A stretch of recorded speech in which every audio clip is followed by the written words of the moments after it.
The Cecropia moth is North America's largest native moth. It is a member of the Saturniidae family, or giant silk moths. Females with a wingspan of 6 inches or more have been documented. It is found as far west as the Rocky Mountains and north into the majority of Canadian provinces. The larvae of these moths are most commonly found on maple trees, but they have been known to feed on cherry and birch trees among many others. Life cycle. Like all members of the giant silk moth family, the nocturnal adult Cecropia moths evolved only to reproduce, lacking functional mouthparts or digestive system.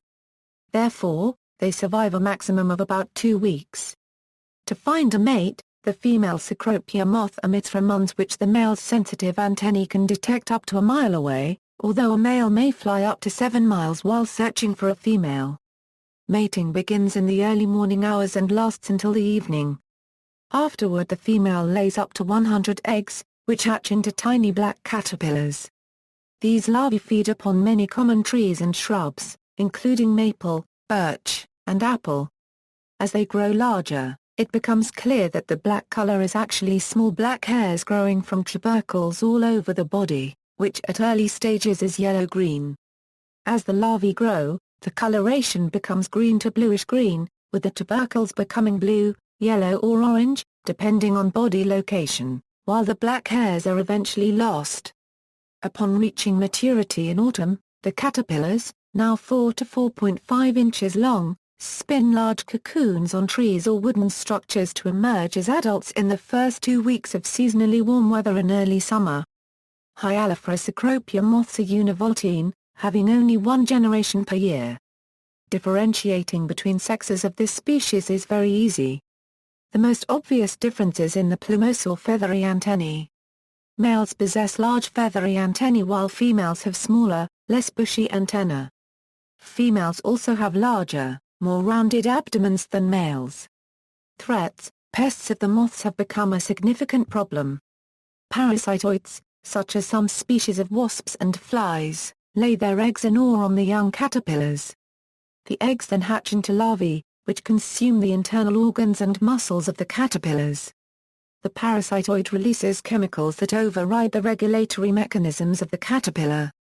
Once the parasitoid has grown enough, it induces the caterpillar to pupate. Once the caterpillars pupate, the parasitoid larvae themselves pupate, killing the Cecropia pupa. Squirrels also consume the pea of Cecropia moths, which can decrease the populations significantly. Pruning of trees and leaving outdoor lights on at night can also be detrimental to the Cecropia moths. In Science, the original description of the insect juvenile hormone by Carol M. Williams in Nature in 1956 is from the Cecropia silkworm, the giant silkworm. This large animal has enough JH in its abdomen which allowed juvenile hormone extract from a single abdomen. In the media, in August 2012, a Cecropia moth caterpillar was accidentally imported from Ontario to St. John unregistered trademark S, Newfoundland, via a shipment of dogwood shrubs. Cecropia are not native to the latter province. Within 48 hours of its arrival the caterpillar began spinning a cocoon. It wintered at the Federal Agriculture and Agri-Food Research Facility in St. John unregistered trademark S, whence it had been transferred by the owner of the importing company. On May 29, 2013, the predominantly black and red female moth named Georgian unregistered trademark by the Facilitia unregistered trademark S staff emerged from her cocoon boasting a roughly 20 cm wingspan. After allowing Georgina to complete her natural lifespan, researchers plan to pin and preserve her for future study. Life Cycle Gallery. References.